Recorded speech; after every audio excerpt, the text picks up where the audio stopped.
what is your what kind of snapshot memory of that wild night when you think back 40 years? Well, you know, it all comes to life almost every year on the anniversary of that day. I've been talking about this for 40 years, and I guess this is the 40th anniversary, but pretty much everything. It started as a crazy day. You knew it was going to be crazy when in about the second inning, about a 300-pound lady came on the field to try to kiss Nestor Shylak, the home plate umpire, which was fine. That was kind of vogue at the time. Problem was they couldn't get her off the field, and they couldn't lift her up the step to get her off the field, and it took about 10 minutes.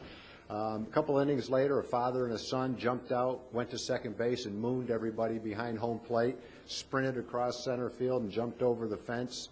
Various other people were coming onto the field, and it kind of was escalating. They were happening more often, so you just had a feeling something was going to happen. And we looked out to right field, and a fan had run behind Jeff Burroughs in right field, and Jeff didn't see the fan, and he reached up to grab his hat to try to steal his hat and surprised Jeff. And when Jeff felt the man's hand, he turned around and cold-cocked the guy, and down the guy went.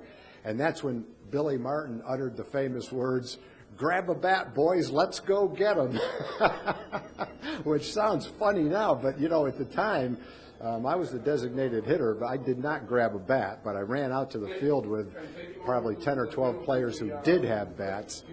No player swung a bat at a fan, but as it escalated and there were a few skirmishes here and there, what became obvious to the players, there was thousands of people on the field, but they were all drunk, but they were all happy.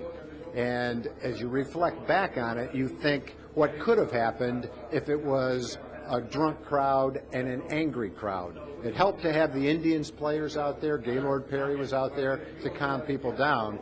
But it could have been a tragic night at the ballpark. Turned out to be something that we reflect on with humor now. But fortunately, nothing worse than that happened.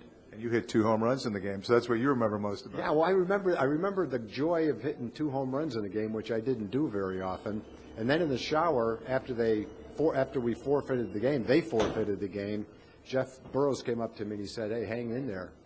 None of the stats count in the forfeit." And I said to myself, wow, I didn't hit that many home runs. I don't want to lose too. And he saw how crushed I was, and he said, "Just kidding." And so on that particular day, I felt like I hit 2 home runs twice. I got the same joy twice. That's great. Thanks, Tom. I appreciate it.